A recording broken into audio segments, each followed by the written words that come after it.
მოგესალმებით პატივცემულო რადიო მსმენელებო, მივესალმები ჩვენ ტელემაყურებლებს. დღეს ხუთშაბათია, 7:30-ია და ვიწყებ ჩემს ავტორო გადაცემას განათლების რეფორმის კვალდაკვალ. მე ამ გადაცემის ავტორი და წამყვანი მანანა ნიკოლაიშვილი ვიმუშავებ თქვენთვის 50 წუთის მანძილზე ტელეკომპანია ობიექტივის პირდაპირ ღია ეთერში. თემა გრძელდება ისევ გადაცემათა ციკლი უმაღლესი განათლების სისტემის რეფორმის ანალიზი მეოთხე გადაცემა და ასევე მე მინდა გავაკეთო საქართველოს ტექნიკური უნივერსიტეტის უნივერსიტეტთან დაკავშირებული სპეციალური განცხადება, იმიტომ რომ მოგეხსენებათ მიმდინარეობს ასე ვთქვათ გენერალურ პროკურატურაში საქმის განხილვა სულ რაღაც ერთი თვის წინ შეიტანა საქართველოს ტექნიკური უნივერსიტეტის რექტორმა განცხადება საქართველოს უნივერსიტეტის შენობებთან დაკავშირებით, რამდენად კანონიერადაა გადაცემული ეს შენობები და მას შემდეგ რაც საქართველოს ტექნიკური უნივერსიტეტის უნივერსიტეტმა ღიად და გამჭვირვალედ დაიწყო ბრძოლა საქართველოს უნივერსიტეტის დამფუძნებელთა მხრიდან მართლსაწინააღმდეგოდ მითვისებული კუთვნილი უძრავი ქონების დაბრუნებასთან დაკავშირებით, განსაკუთრებით გახშირდა დისკრედიტაციის მიზნით საქართველოს ტექნიკური უნივერსიტეტის და მის რექტორზე, აკადემიკოს დავით გურგენიძეზე აშკარა და ბინძური დეზინფორმაციული კამპანიის აგორების მცდელობები, რაც საზოგადოების შეცდომაში გამიზნულად შეყვანას ისახავს მიზნად. საქართველოს ტექნიკური უნივერსიტეტი აღნიშნულ ფაქტებს განიხილავს როგორც დაინტერესებული მხარისაგან წარმოებული ზეწოლას და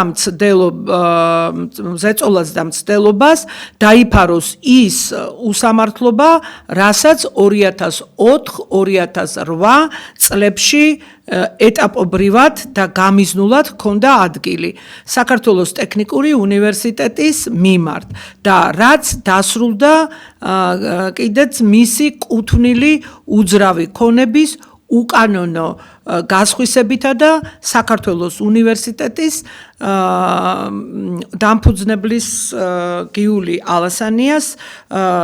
ალასანიასთვის გადაცემით.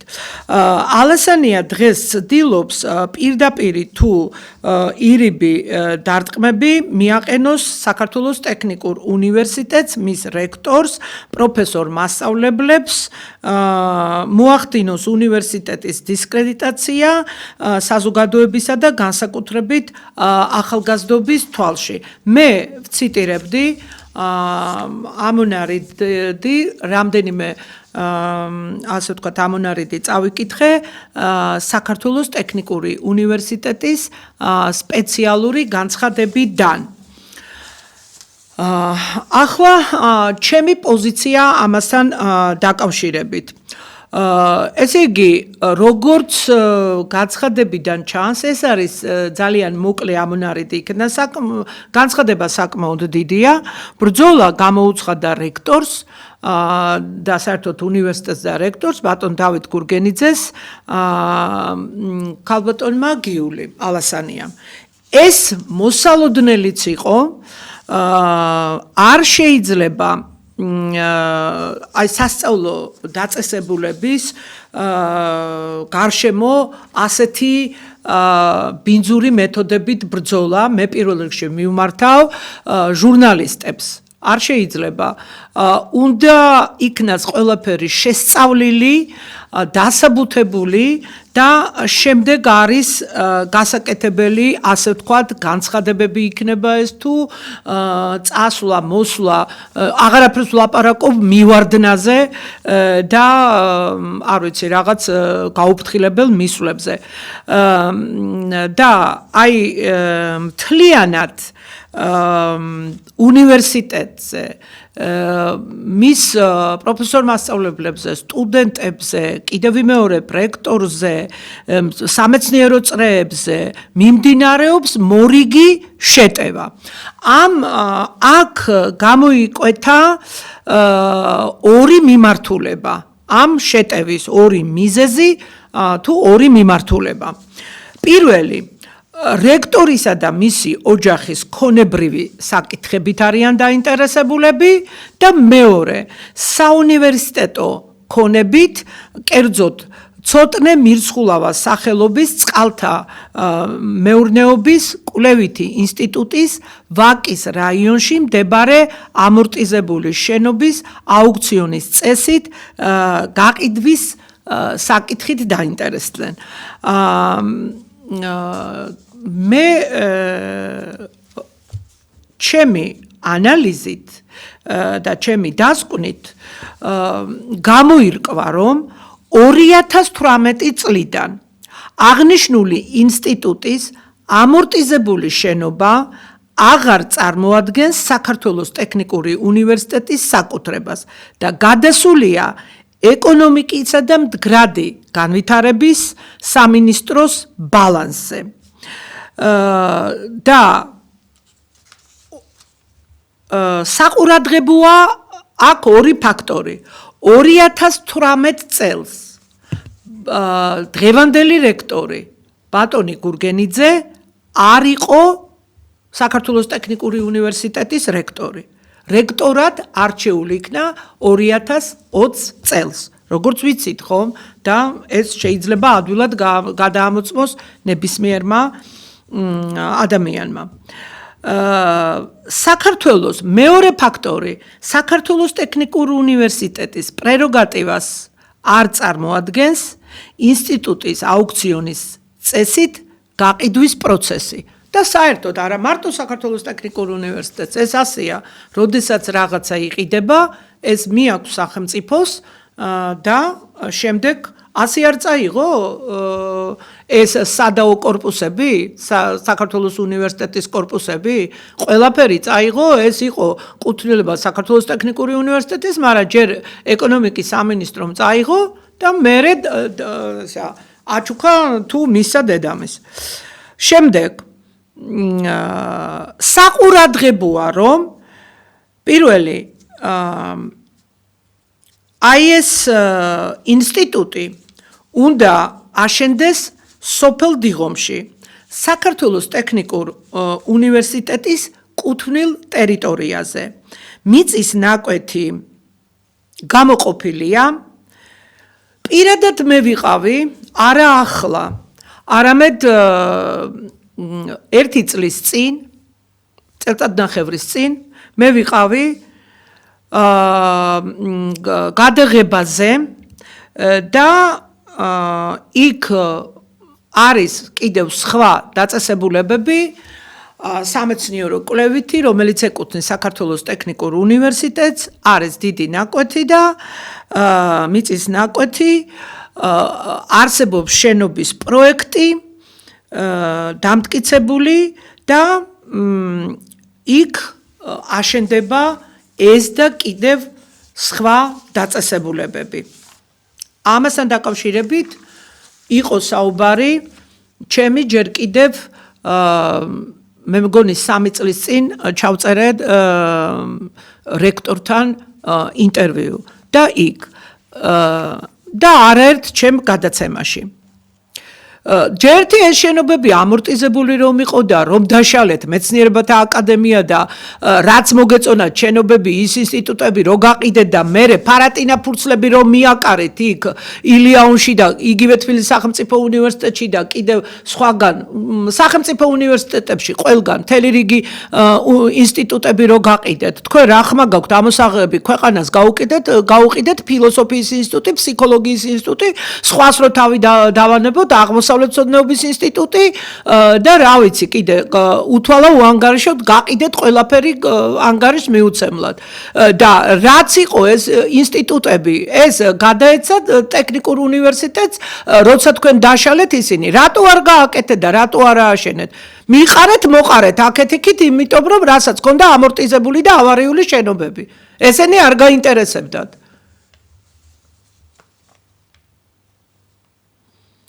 იქ რატო ჭიანურდება აინტერესებს იმ დაინტერესებულ ჟურნალისტებს იმიტომ ჭიანურდება ეს ამდენხანს იქნებოდა დაწყებული მშენებლობის საკითხები მაგრამ იქ ცხოვრობენ დევნილები როცა გაიყვანენ დევნილებს ახალ ბინებში მერე დაიწყება მშენებლობა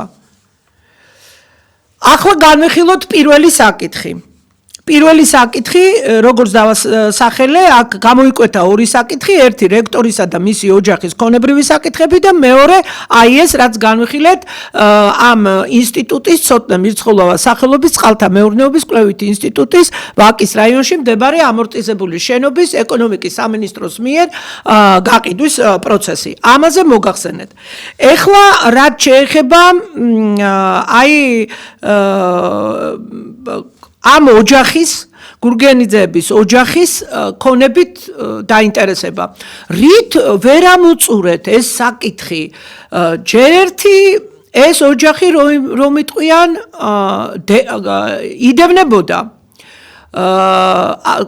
აწამეთ მოკლედ ოჯახის ყველა წევრი ცდელობა გქონდათ და ბევრი რამ წაართვით ყველაფერი როგორც ართმევდით სხვებს და მიისაკუთრეთ თქვენ და ამ ხალხზე წართმეული ქონებების დაბრუნება არც მომხდარა რაღაც იშვიათი გამონაკლისების გარდა და მე არ ვიცი ეხლა კიდე რა გინდათ რას ეძებთ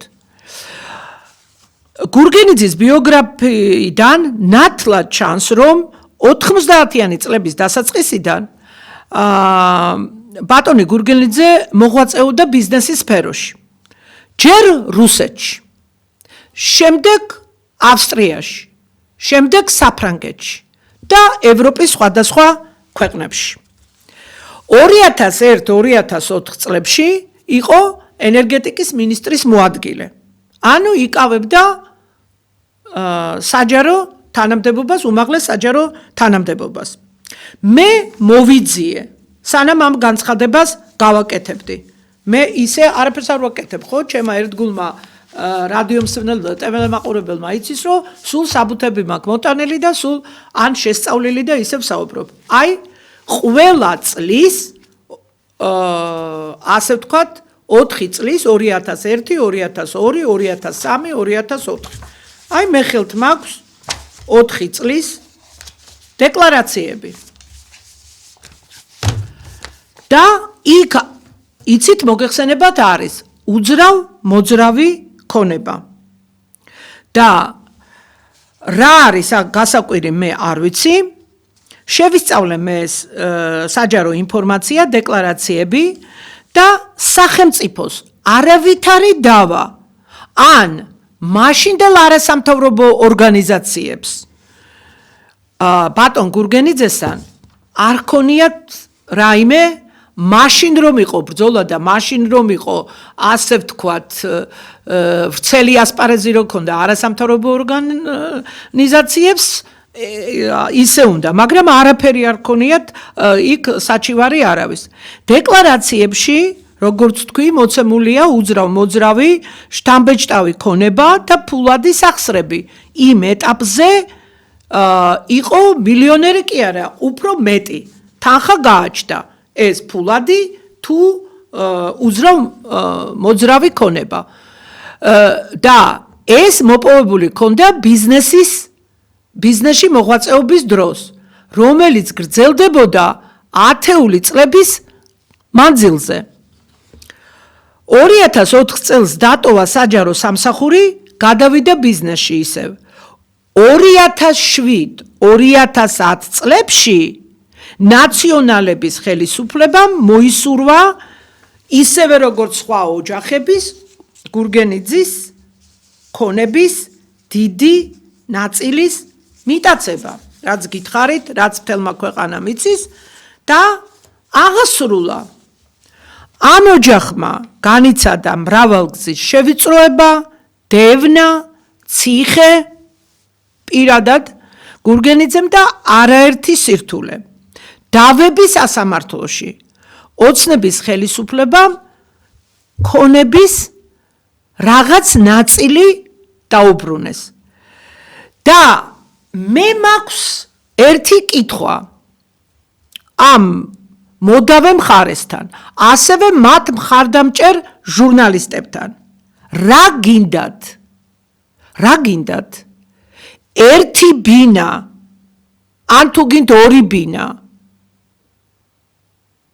ან სხვადასხვა უძრავ მოძრავი ქონება არ უნდა გააჩნდეს, მაგრამ ერთი ბინა არ უნდა გააჩნდეს უნივერსიტეტის რექტორს? რას ეძებთ? არ ვიცი. ადამიანს გააჩნია სინდისი და ერთი ის გამაგებინეთ, იმას რატომ არ იკვლევთ? 1200 სკოლაზე მეტი რო დახურა და ძირითადად უმეტესობა ქონება, აი ამიტომ მინდოდა ქართული ოცნება რომ მოვიდა, რომ მე ვიცოდი ყველაფერს ვაგროვებდი. შეგექმნათ კომისია. ეხლა საინტერესოა, რომ მიწის ნაკვეთები და ისინი რომ მიისაკუთრეს ნაციონალების კლანმა. მარტო დედამისისთვის არ გადაუცია, ასე ვთქვათ, ეს უნივერსიტეტის ქონება. სკოლები, ბაგაბაღები ხო საერთოდ დაიტაცეს და უზარმაზარი ეზოები ჰექტრობით. უნდა შეიქმნა ზუსტად პარლამენტში კომისია, მიმიწვიეთ იქმე. შექმნით დროებითი კომისია და დავდებ ყველაფერს, მე მაგათი არ მეშინია. თუ ბრძოლა იყოს. ეს ნახევარ ზომებით მიმართავ ხელისუფლებას, სადამდესაც მიხვედით, ხომ ხედავთ სადამდე მივიდა საქმე. რამდენი წელია უკვე გებრძვიან აქტიურად, ბოლო 3-4 წელია გებრძვიან ჩამოსაგდებად, დასამხობად. და ეს არ დასრულდება. ეს გაგრძელდება. სანამ არ მიაღწევენ მიზანს, სანამ მთლიანად არ იქნება სიმართლე მხილებული. სანამ მაგათ ყველას ის მიტაცებული ქონება ყველას არ ჩამოერთმევა. სანამ ის კერძო უნივერსიტეტები, კერძო ბაღები, კერძო სკოლები, უნივერსიტეტები ზუსტად ვიცი რომ ვერ აკმაყოფილებენ იმ მაღალ ევროპულ, ასე ვთქვათ, კრიტერიუმებს. და 30% გაქვთ, 19 უნივერსიტეტი სახელმწიფო და იმის დახურვა, ოპტიმიზაცია გინდათ, კონსოლიდაცია, გაერთიანება. და თბილისი და სადღაც რუსთავში გატანა. და ის 45 უნივერსიტეტი, რომელიც 80% მაგათია, იმაზე ხელისხლება არ გინდათ.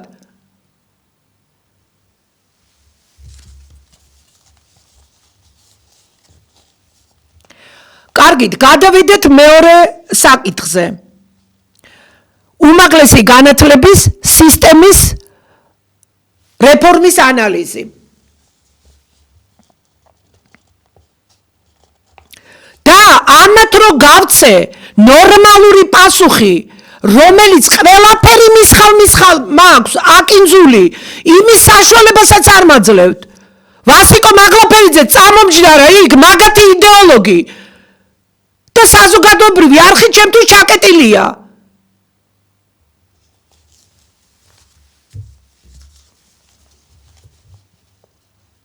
რეფორმის ჩატარების წესი და რიგი. დღეს მე ვიმსჯელებ რეფორმის ჩატარების წესსა და რიგზე. რეფორმა პრაქტიკულად დაწყებულია, მაგრამ ის რაც გამოქვეყნებულია და ეწოდება კონცეფცია ბჭყალებში, ეს კონცეფცია არ არის. უნდა განისაზღვროს პირველი ქვეყნის განვითარების სტრატეგიული გეგმა და უნდა დამტკიცდეს. შემდეგ აქედან გამომდინარე უნდა განისაზღვროს შემუშავდეს განათლების სისტემის განვითარების სტრატეგიული გეგმა. რეფორმის კონცეფცია, რომელიც უნდა მოიცავდეს დეტალიზებულ საკითხებს საუნივერსიტეტო სისტემის ყველა სეგმენტზე. ახალი საუნივერსიტეტო ქალაქის რუსთავის მშენებლობის საკითხის დასაბუთება.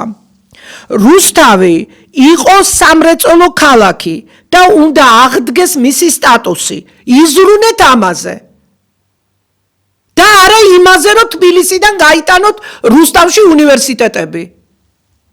საუნივერსიტეტო ქალაქებად რუსთავის და ქუთაისის გამოცხადება მიუღებელია, რადგან ეწინააღმდეგება ჩვენი ქვეყნის ისტორიას და ტრადიციებს. კონცეფციას უნდა ახლდეს უმაღლესი განათლების რეფორმის რეალიზაციის გეგმა, რომელშიც დეტალურად იქნება გაწერილი ყველა სარეფორმო საკითხი, შესრულების ვადები და პასუხისმგებელი უწყებები, კონკრეტული პირების მითითებით. ასეთი გეგმა არ არსებობს. რა თქმა უნდა, პროექტი უნდა იყოს ჯერ. ყველაფერი, რაზეც მე ვისაუბრებ მე დოკუმენტებზე, პროექტები, რომლის განხილვა უნდა მოხდეს საერთო სახალხო, იმიტომ რომ ეს ეხება ყველა ოჯახს და სრულიად ერს და საქართველოს მოსახლეობას. უმაღლესი განათლების რეფორმის დროს ჩართული უნდა იყოს კერძო სექტორიც. რეალიზაციის გეგმაში მრავალ საკითხთან ერთად ჩაწერილი უნდა იყოს სტუდენტთა საერთო საცხოვრებლების მშენებლობის საკითხები. თითოეულ სახელმწიფო უნივერსიტეტს უნდა აუშენდეს საერთო საცხოვრებლები. არა ერთად სადღაც რუსთავში ან თბილისგარეთ, არამედ ცალ-ცალკე თავიანთ უნივერსიტეტებთან. უნივერსიტეტების ინფრასტრუქტურის გაუმჯობესების მიზნით უნდა მოხდეს თითოეული სახელმწიფო უნივერსიტეტის შენობის რეაბილიტაცია, ავარიული შენობების გამაგრება, ან თუ არ ხერხდება აშენება ახლის საჭიროების შემთხვევაში. ოპტიმიზაცია, შემცირება, კონსოლიდაცია, გაერთიანება უნდა შეეხოს კერძო უნივერსიტეტებს. 30% სახელმწიფო უნივერსიტეტები და 70% კერძო უნივერსიტეტები. ეს არის კატასტროფა. ვერ დამისახელებთ ქვეყანას ამ დედამიწაზე, სადაც ასეთი თანაფარდობა იყოს. ბატონყმობის პერიოდში ხომ არ ვცხოვრობთ? რომ ფულიანი ხალხის ისა რა ქვია, უპირატესობა იყოს უმაღლესი განათლება ან საერთოდ რომელიმე განათლება. ეს თელმა მსოფლიომ ასე ვთქვათ დაძლია და მიღებულია საერთაშორისო აქტები და პაქტები, რაზეც მიერთებულია ჩვენი ქვეყანა. 52% სტუდენტი სწავლობს სახელმწიფო უნივერსიტეტში თუ რიცხობრივად დათვლით და 42% თითქმის სტუდენტი კერძო უნივერსიტეტებში. 45 კერძო უნივერსიტეტთან უნდა დარჩეს 2 ან 3 კერძო უნივერსიტეტი. გაყალბებულია ავტორიზაცია, აკრედიტაციის პროცესები. რბილად არის შეფასებული. გეგმაში უნდა იყოს ჩაწერილი და კონცეფციაში დასაბუთებული ყველა უნივერსიტეტის სტრუქტურული რეორგანიზაცია, თუ საჭიროა ასეთი. რეგიონალური უნივერსიტეტების ზოგიერთის დახურვა უნდა მოხდეს, ზოგიერთის აღდგენა.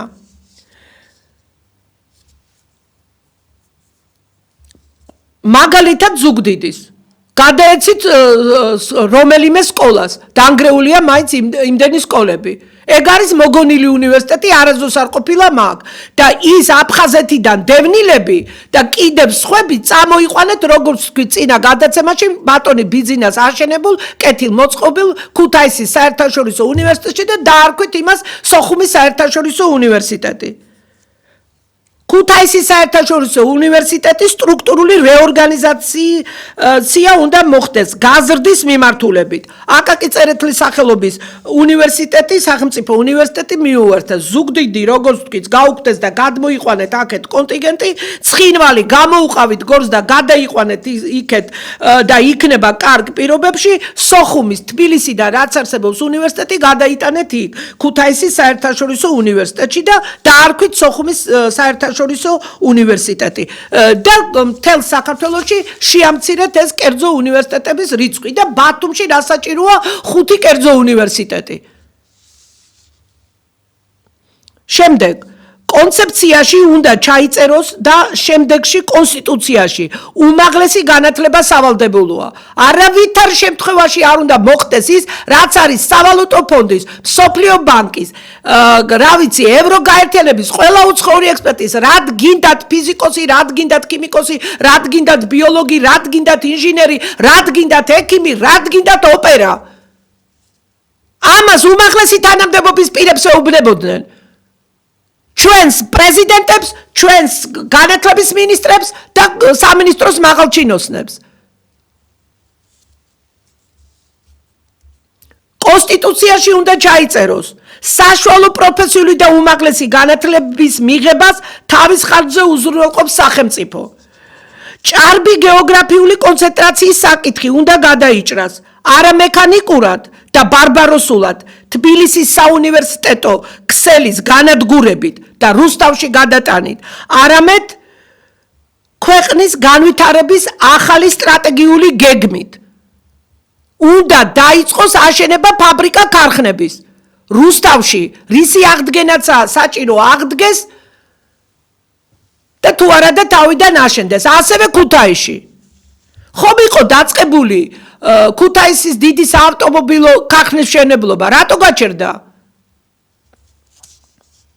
წინააღმდეგ შემთხვევაში თბილისის საუნივერსიტეტო სივრცე დაინგრევა, რუსთავში მსგავსი ვერ აშენდება, ქუთაისიც არ გაძლიერდება.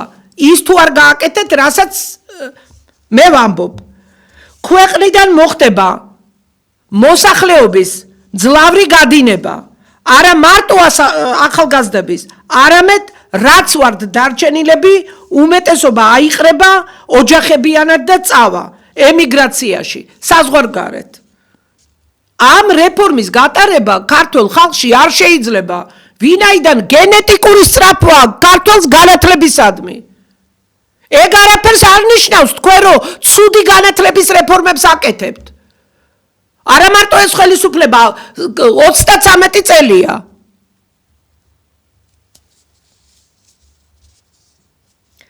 განხორციელდება მტრების ლოზუნგი საქართველოს ქართველების გარეშე.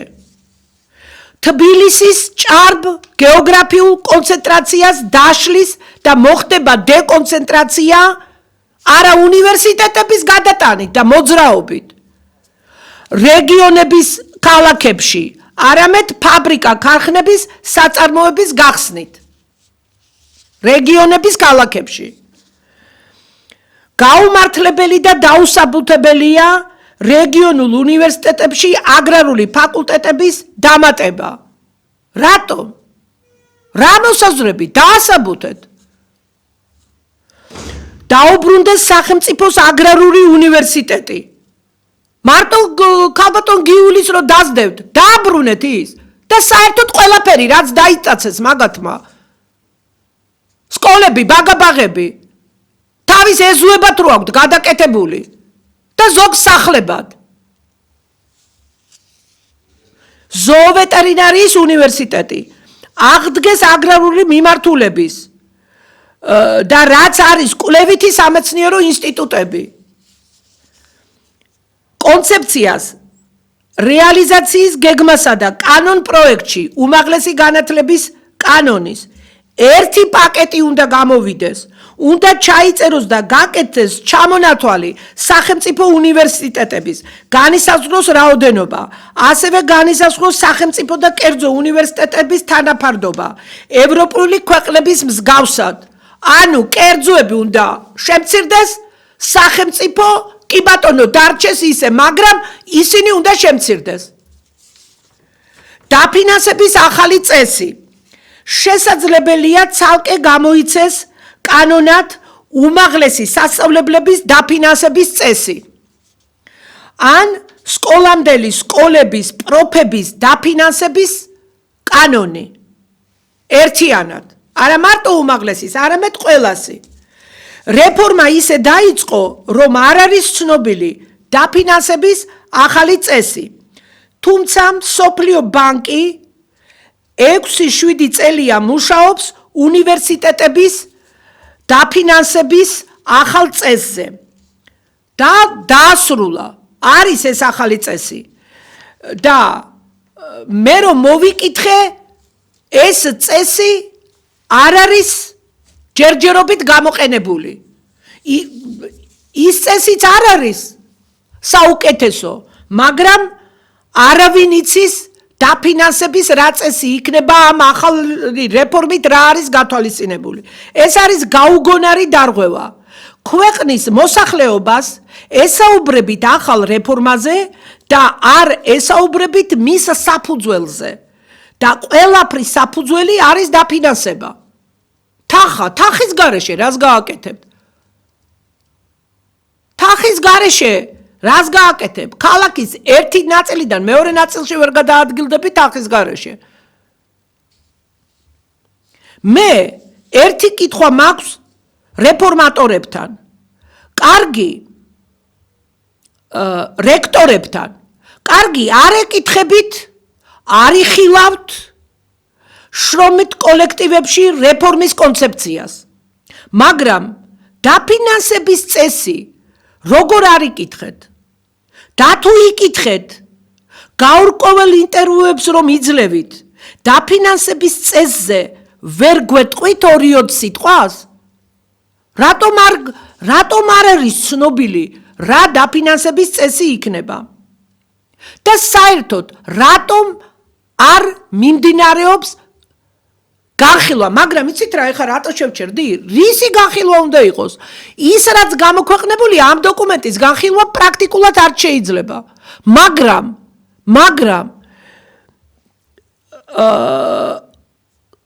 აი ახლა ხმამაღლა უთხრათ და არა მარტო მე, ბევრმა, რომ გამოვიდეს ერთი მთლიანი პაკეტი. კონცეფცია, რეალიზაციის გეგმა, კანონი, ან კანონში ცვლილებები და კანონქვემდებარე აქტების. კომპლექტში გამოვიდეს ყველაფერი.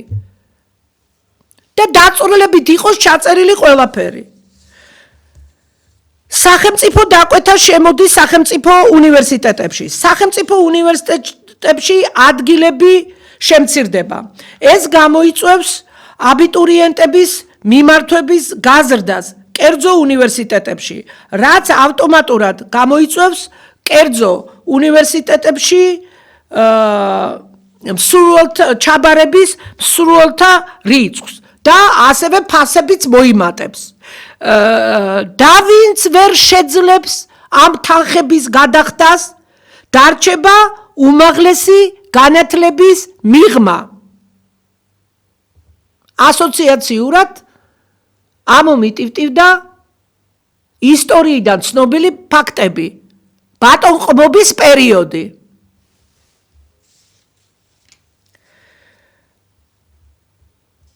კონცეფციის და რეალიზაციის გეგმაში უნდა ჩაიწეროს სახელმწიფო დაკვეთის რაოდენობა, ადგილები, სახელმწიფო დაკვეთის რაოდენობის განსაზღვრის კრიტერიუმები. შემდეგი, სახელმწიფო დაკვეთის რაოდენობის განაწილების კრიტერიუმები. რის მიხედვით გაანაწილებთ?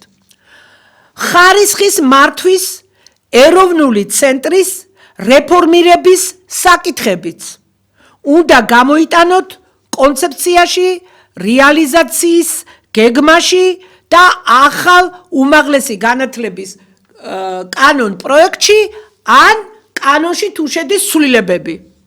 და ესეც უნდა გამოიტანოთ სამსჯელოზე. პროგრამების აკრედიტაცია და დაფინანსება კავშირში იყო ერთმანეთთან. ახლა რა ხდება? უმაღლესი განათლების პირველი დონე ბაკალავრიატი, მეორე დონე მაგისტრატურა, მესამე დონე დოქტორანტურის ხანგრძლივობა 3+1 და დოქტორანტურაზე არაფერი გითქვამთ. არა, იმ მინისტრის მოადგილემ თქვა 2 მაგრამ ეს ისე საუბარში ერთ-ერთ ჟურნალისტთან ოფიციალურად თვითონ დოკუმენტში არაფერი არ არის. უნდა იყოს ჩამონათვალი პროგრამების 3+1 ცალკე და 4+2 ცალკე. თავისი დასაბუთებით. ევროპის მაგალითს ბაძავთ 3+1 მოდელზე გადასვლისას, მაგრამ იქ სკოლები არის. აი თუ დავიწყებთ, ბაგაბაღიდან იწყებენ, აი დაწყებით სკოლას 12 წლიანი, 13 წლიანი და იმ სკოლამდელ იმასაც თუ მიუმატებთ, იქ დაწყებით განათლებას 14 წლიანი, 13 წლიანი გერმანიაში. იქ არის სკოლები სხვადასხვა ტიპის, პროფილური, საავტორო, ლიცეუმები, გიმნაზიები, კოლეჯები, საჯარო სკოლები არც არის, იშვიათად უფრო ამერიკაში. საქართველოში მსგავსი არაფერია. თუ არ ჩავთვლით სამ ფიზიკა, მათემატიკურ და რამდენიმე გერმანულ სკოლას, გაძლიერებული სწავლების გერმანული რომ ხდება. 12 წლიან სწავლებას ამცირებთ 11 წლიანად. მე-11 და მე-12 კლასებში თქვენ ამბობთ, რომ თავარი მიზეზი არის ის, რომ მე-12 კლასში მოსწავლეები არ დადიან. სასწავლო პროცესი ჩაშლილია. ეს თუ იცოდით, ხელისუფლებას მიმართავ, ამდენ ჩუმად რატო იყავით? ან როგორ უშვებდით მაგას? რას ქვია არ დადიან? რატომ ვერ შეძელით, რომ მოგეყვანათ? შემდეგ, ახლა მე გეუბნებით, ამასაც არ ამბობთ. მე-11 კლასშიც არ დადიან. მე-11 კლასშიც ჩაშლილია. და სრულად ჩაიშლება მე-12 კლასში თუ იმიტომ არ დადიან, რომ ემზადებიან მე-11 კლასი რომ იქნება ბოლო კლასი. არც იქ არ ივლიან. თქვენ ლოგიკა დაკარგეთ? ლოგიკა სად არის? იმ სამინისტროში მინისტრი, მოადგილეები, ყველა ჰუმანიტარია, ჯერ ერთი ეგ არ შეიძლება.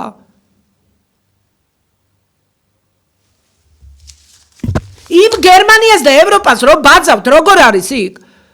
ტექნიკური განათლება უნდა გქონდეს აუცილებლად. თანამდებობის პირების უმეტესობას. ეს ტექნოლოგიების საუკუნეა. მე-21 საუკუნე. მოკვდა ისტორიკოსების და ჰუმანიტარების დრო. და ერთი ამ იურისტებთანაც მინდა ის რა აკავშირებს იურისტებს განათლების სისტემასთან? სკოლაცოდნეები არიან? ფსიქოლოგები არიან? ფილოსოფოსები არიან? დაგვანებეთ თავი. უმაღლესი სკოლის პედაგოგიკა იცით თუ რა იცით?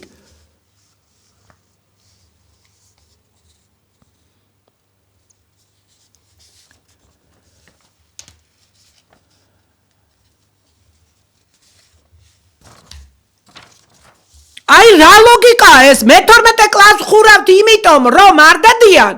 ბოლო კლასი იქნება მე-11 კლასი და იქაც არ ივლიან და არც დადიან. ეხლაც არ დადიან. მესამე საფეხურზე პრაქტიკულად ჩაშლილია სასწავლო პროცესი. თქვენი რეფორმების გამო. გამოცდები მოხსენით, ყველაფერი მოხსენით. აბსოლუტურად გააჩანაგეთ ყველაფერი. ევროპის მაგალითი მოგყავთ და იქ სასწავლო პროცესი ჩაშლილი არ არის და განათლების მაღალი ხარისხია. საქართველოში მესამე საფეხურზე თუ მეორეზეც არა სასწავლო პროცესი ჩაშლილია. არის განათლების დაბალი, კი არა უდაბლესი ხარისხი. აბიტურიენტების უმეტესობა რომ მინიმალურ ქულებს იღებს და რაღაცა უმცირესი პროცენტი იღებს იმას შედარებით მაღალ ქულას ან საშუალოს. იმაზე რატომ არ აკეთებთ რეაგირებას? ამიტომ 3+1 სისტემა ამ ეტაპზე არ განხორციელდება არც ერთ პროგრამაზე. ასწიეთ ხარისხი სკოლებში, პირველ რიგში. ჩაატარეთ შესაბამისი რეფორმები სკოლებში. ერთიანი ეროვნული გამოცდები, მისი ცენტრის რეფორმირება მოახდინეთ და შემდეგ ვისაუბროთ 3+1 სისტემაზე. და ყველა, ვინც ხართ მაგ სამინისტროში, სრულმა შემადგენლობამ დატოვოს დაკავებული თანამდებობები. იმიტომ რომ თქვენ არ ხართ განათლების სპეციალისტები. არც ერთი დონის.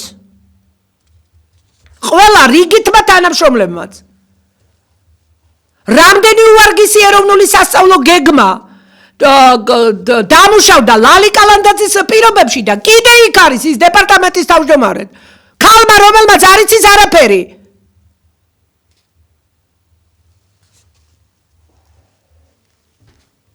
და მინისტრის მოადგილეები და მინისტრები რო იცვლებიან, სკოლების კურატორი ვინც არის, ქალბატონი თამარ მახარაშვილი, პასუხისმგებლობა რატომ არ დგება მისი?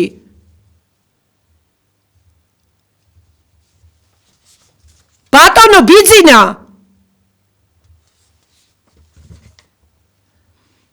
რეფორმატორებს განსაზღვრული აქვს 3+1 სისტემაზე გადასვლა. ერთ წელში, მიმდინარე სასწავლო წელს შეაქვთ შესაბამისი ცვლილებები კანონმდებლობაში ყოველგვარი განხილვების გარეშე. ეს არ შეიძლება, შეჩერდით. გამოქვეყნდეს პროგრამების რაოდენობა და სახელწოდებები, რომელზეც იქნება სახელმწიფო დაკვეთის დასაბუთება. გამოქვეყნდეს პროგრამების რაოდენობა და სახელწოდებები, რომელზეც არ იქნება სახელმწიფო დაკვეთა, ასევე დასაბუთება. პროგრამების გამოქვეყნება უნდა ეხებოდეს ორივე სექტორს, სახელმწიფო და კერძოს. დასაბუთდეს ხარისხის განვითარების ეროვნული ცენტრის ფუნქცია, კერძო უნივერსიტეტებთან დაკავშირებით. სახელმწიფო დაკვეთა არ იქნება კერძო, ამიტომაა ეს საკითხი აქტუალური. ასევე ხარისხის განვითარების ეროვნული ცენტრის ფუნქცია სახელმწიფო უნივერსიტეტებთან დაკავშირებით უნდა გაიწეროს. 3-4 წლის ვადაში უნდა აშენდეს უნივერსიტეტების ქსელი. რატომ უნდა აშენდეს და არა გარემონტდეს? დასაბუთება მოგვეცით. არა მარტო სიტყვებით, არამედ რიცხვებით, ფინანსებით. რას მოიგებს ქვეყანა და რას წააგებს? შრომის ბაზრის კვლევა, შესწავლა, სახელმწიფო დაკვეთის რაოდენობის დამდგენი დაწესებულების დასახელება, შექმნის და ფუნქციონირების დაწყების ვადები, შრომის ბაზრის კვლევის და სახელმწიფო დაკვეთის შემმუშავებელი ორგანიზაციის ბიუჯეტი გამოქვეყნდეს. სამსახურში განაწილების სისტემის აღდგენისთვის დაეკისრება სამსახურში განაწილების სისტემის აღდგენა. ვის დაეკისრება? დაკონკრეტება, მოახდინეთ და ფინანსები კიდე. უმაღლესი განათლების სისტემაზე გამოყოფილი თანხების დასახელება წლების მიხედვით 2026, 27 და ასე შემდეგ, 32 და ასე შემდეგ. 2026 წელს არ იზრდება უმაღლესი განათლების ბიუჯეტი. რატომ? იმიტომ რომ რაც შევარდაძე მომიყვა, აი შეამცირეთ სკოლები, დახურეთ ბაღები, დახურეთ პროფები, დახურეთ უნივერსიტეტები და იმის გაყიდეთ შენობები მიწები და იმის ხარჯზე ააშენეთ ახალი შენობა. სააკაშვილს რო დაახურინეს 300 საავადმყოფო და ისა დარბოდა მერე იმასავით, რა ქვია, აქეთ-იქეთ მასხარასავით და ხსნიდა 7 კაციან და 5 კაციან და 10 კაციან ამბულატორიებს და იმას ეძახდნენ საავადმყოფოებს. აი ეს არის მსოფლიო ბანკის ისა. მე რო ვიყავი კომისიის თავმჯდომარე 4 წელი მე ბრძოდა მსოფლიო ბანკის საოცარ ზეწოლას ახდენდა. ჩემზე და ლადო კახაძეზე ერთი დღე ის არ დავშალეთ ჩვენ. მოვიდა სააკაშვილი საკრებულოს თავმჯდომარე და დაიწყო უკვე. მერე გადავიდა 1 წელიწადში პრეზიდენტად და აი რაც გააკეთა. საავადმყოფოებთან, სკოლებთან და იმებთან დაკავშირებით. უნივერსიტეტებზე დაიწყო და ვერ გააკეთა. შევარდნაძემ არ გააკეთა და თქვენ გინდათ ეს გააკეთოთ?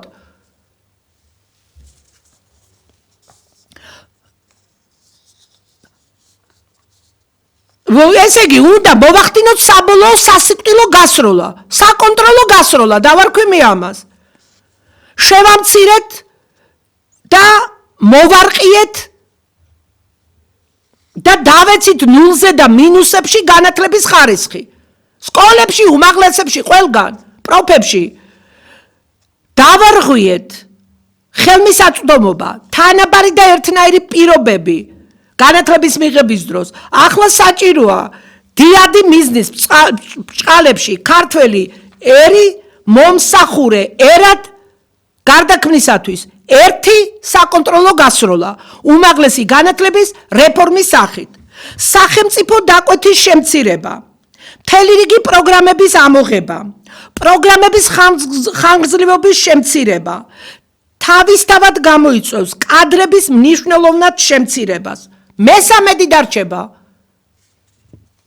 ამიტომ დაწერეთ წინასწარ რიცხვებით ზემოთ ჩამოთვლილი საკითხები. საჭირო კადრების რაოდენობა, პროფესორების, ასოცირებული და ასისტენტ პროფესორების რაოდენობა, აკადემიური პერსონალის და ადმინისტრაციული პერსონალის. გამოაქვეყნეთ სახელმწიფო უნივერსიტეტების რომელი შენობების და მიწების გაყიდვას აპირებთ. გამოქვეყნდეს უნივერსიტეტების მიხედვით საგანმანათლებლო პროგრამების რაოდენობა.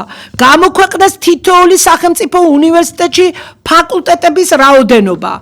რეფორმირების შემდეგ კერძო უნივერსიტეტებშიც გამოაქვეყნეთ იგივე რეფორმა არ ეხება კერძო უნივერსიტეტებს. მაინც მოხდება ჭარბი კადრების დაგროვება შრომით ბაზარზე და რა მნიშვნელობა აქვს ჭარბი კადრების გამოაკეთებთ ამას? და სახელმწიფო უნივერსიტეტიდან იქნება თუ კერძო და რა მნიშვნელობა აქვს? თქვენი მოქალაქე არ არის და ჩვენი სკოლის მასწავლებლების, უნივერსიტეტების პროფესორ მასწავლებლების რა რაოდენობა შემცირდება, გამოაქვეყნეთ პროცენტიც და რიცხვით. თქვენ როგორ გგონიათ, სად წავა ეს ხალხი? სად წავა? ემიგრაციაში. 8% შეკვეცა იქნება იმის 25%-იანი პროგრამები იკვეცება ბაკალავრიატში და 50% მაგისტრატურაში. გამოქვეყნეს კონკურსის შერჩევის ახალი კრიტერიუმები, რაც არის კატასტროფა. რეალიზაციის გეგმაში ჩაწერილი უნდა იყოს განათლების სისტემის განვითარების გეგმის შექმნის დამტკიცების ვადები. რეალიზაციის გეგმაში უნდა ჩაიწეროს ვადები ახალი რეფორმის კონცეფციის რეალიზაციის გეგმისა და ახალი განათლების კანონის დამტკიცების ვადები. საშუალო ზოგადსაგანმანათლებლო პროგრამების, სკოლების ვადები განისაზღვროს.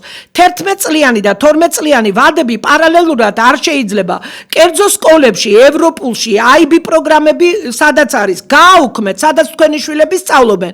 თუ 11 წლიანზე გადადიხართ, წინააღმდეგ შემთხვევაში განათლების ხელმისაწვდომობა და თანაბარი პირობები ერთნაირ პირობებში მოსწავლეები და ეს პრინციპები დაირღვევა და ვერ იქნება ჩაყონებული. ეს არის საკონსტიტუციო და კანონმდებლობის მოთხოვნების დარღვევა და მთავრობა აკანონებს საზოგადოების კასტებად დაყოფას. კონცეფციასა და რეალიზაციის გეგმაში ჩაიწეროს დოქტორანტურის პროგრამის ხანგრძლივობა და უნივერსიტეტების ნუხოცხა სად იქნება სადოქტორო პროგრამები, სამეცნიერო კვლევების და საერთოდ მეცნიერების დაფინანსების წესი სახელმწიფო უნივერსიტეტებში, მეცნიერების დაფინანსება კერძო უნივერსიტეტებში, სამეცნიერო გრანტების მოპოვების უფლება, უცხოელი სტუდენტების აკრძალვა სახელმწიფო უნივერსიტეტებში, დასაბუთება სარგებელი დაიწეროს და რა უარყოფითი სახელმწიფო უნივერსიტეტებში უცხოელი სტუდენტების გამონაკლისის წესი, დაშვების საკითხების კრიტერიუმები. კანონმა უნდა განსაზღვროს ეს კრიტერიუმები. ერასმუსის გაცვლითი პროგრამები სახელმწიფო უნივერსიტეტებში, უცხოენოვანი პროგრამების ნუსხა გამოაქვეყნეთ სახელმწიფო უნივერსიტეტებში. თუ იქნება ერასმუს გაცვლით პროგრამებში რა უნდა შევთავაზოთ სახელმწიფო უნივერსიტეტებში უცხოელ სტუდენტებს. როდესაც მოხდება დოკუმენტთა პაკეტის განხილვა აკადემიურ წრეებში, საზოგადოებაში, შემდეგ უნდა მოხდეს საპარლამენტო განხილვა. შემდეგ დამტკიცება ახალი უმაღლესი განათლების კანონის, მეცნიერების შესახებ კანონის და ზოგადი განათლების კანონის და ახალი კანონების მიღება, ან კანონ პროექტები და მიღება, ცვლილებების შეტანა კანონებში. კანონებში. წინააღმდეგ შემთხვევაში წინსწრები დავალებების მიცემა გზადაგზა კანონებში და მთავრობის დადგენილებებში და მინისტრის ბრძანებებში ცვლილებების შეტანა კანონსაწინააღმდეგოა, რაც მთავარია არ ხდება განხილვა უნივერსიტეტებში რა მექანიზმებით ხერხდება ეს, რომ არ ხდება განხილვა. განხილვების შედეგების გაგზავნა მთავრობაში დაიწყეთ მოუწოდებ პროფესორ მასწავლებლებს, მოთხოვნა რომ მთავრობა მივიდეს უნივერსიტეტებში ეს რეფორმატორები და შეხვდნენ შრომით კოლექტივებს. ესაუბრონ ხალხს ამ რეფორმის შესახებ, გავიდნენ ხალხში, შევიდნენ სკოლებში, შეხვდნენ მშობლებს. ასე წყნარად მცოცავი პროცესით ასეთი რეფორმის გაკეთება მე არ მინახავს, არ გამიგია პედაგოგიკის ისტორიაში, არც საქართველოში და არც მსოფლიო ისტორიაში ასეთი ფაქტი არ დაფიქსირებულა. და აი საქართველოში ხდება ეხლა არა მომსახურე ერის ფუნქციას ჩვენ ახალი ტექნოლოგიების, სამეცნიერო კვლევების, ახალი აღმოჩენების ავტორები უნდა გავხდეთ. სკოლას და უნივერსიტეტის ფუნქცია უნდა სკოლას და უნივერსიტეტს ახალი ფუნქცია უნდა დაუბრუნოთ. ეს არის ძალადობითი რეფორმის გატარება, რაც დაუშვებელია. ავყვეთოთ, დავიწყოთ მოქმედება. გამოცდების ერთიანი ეროვნული ცენტრის რეფორმირება უნდა მოხდეს და მასწავლებელთა სახლის ლიკვიდაციაში გაშვება უნდა მოხდეს და იმ სქემის გაუქმება და არსებობს ახალი კონცეფცია და დაამტკიცეთ ის. ჩვენი დრო ამოიწურა მედია კავშირი ობიექტივის პირდაპირ ეთერში მიდიოდა ჩემი საავტორო გადაცემა, მეოთხე გადაცემა ამ თემაზე უმაღლესი განათლების სისტემის რეფორმა, მეოთხე გადაცემა და საქართველოს ტექნიკური უნივერსიტეტის ირგვლივ განვითარებული მოვლენების ირგვლივ სპეციალური განცხადება. მედია კავშირი ობიექტივის პირდაპირ ეთერში მიდიოდა ჩემი საავტორო გადაცემა განათლების რეფორმის კვალდაკვალ. ამ გადაცემას გაიმეორებენ შაბათს 5-ის ნახევარზე, ხოლო თქვენთვის მუშაობდი მე მანენა ნიკოლაიშვილი, ამ გადაცემის ავტორი და წამყვანი. ნახვამდის მომავალ შეხვედრამდე.